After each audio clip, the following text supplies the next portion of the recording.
சதுர்த்தி நல்வாழ்த்துக்கள். ஸோ நம்ம நேத்திக்கு நம்மளோட பிள்ளையார் கடையில் போய் வாங்கிட்டு வந்தாச்சு. அவருக்கு இன்னைக்கு நல்லா சூப்பராக பூஜை எல்லாம் பண்ணலாம். அவருக்கு நாங்கள் ஒரு பேர் வச்சுருக்கோம். அந்த பேர் என்னன்னா ஹேரம்ப கணபதி. ஸோ அவரை கூப்பிடும் போது ஹேரம்பன் அப்படின்னு கூப்பிடலாம். இன்னும் கொஞ்ச நாளில் நாங்கள் ஊருக்கு போகிறதுனால விநாயகர் சதுர்த்தியிலேருந்து 3வது நாளில் அவரை நாங்கள் விசர்ஜனம் பண்ணலாம் அப்படின்னு பிளான் பண்ணியிருக்கோம். 10 நாள் அவரை வச்சு பூஜை பண்ண முடியலனாலும் இருக்கிற 3 நாளில் அவரை சூப்பராக நாம் பார்த்துக்கலாம். ஸோ ஹேரம்ப கணபதி பூஜை இப்போ நீங்களும் பாருங்கள்.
இப்ப நம்ம பிள்ளையார மெரினா பீச்சில் போய் விசர்ஜனம் பண்ண போறோம்.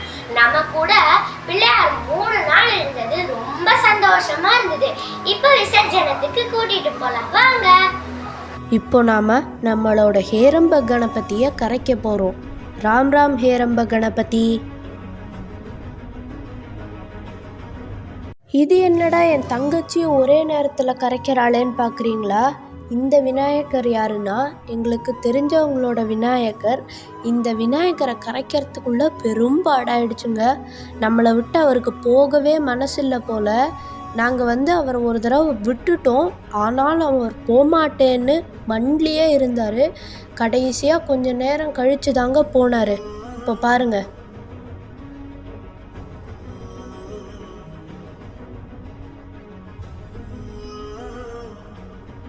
இப்போ நாம் நம்மளோட ஹேரம்ப கணபதியையும் எனக்கு தெரிஞ்சவங்களோட விநாயகரையும் பீச்சில் கரைச்சிட்டு வீட்டுக்கு வந்தாச்சு. 2 பேருக்கும் ராம் ராம். அண்ட் தென் இந்த vlogகும் முடிஞ்சுது.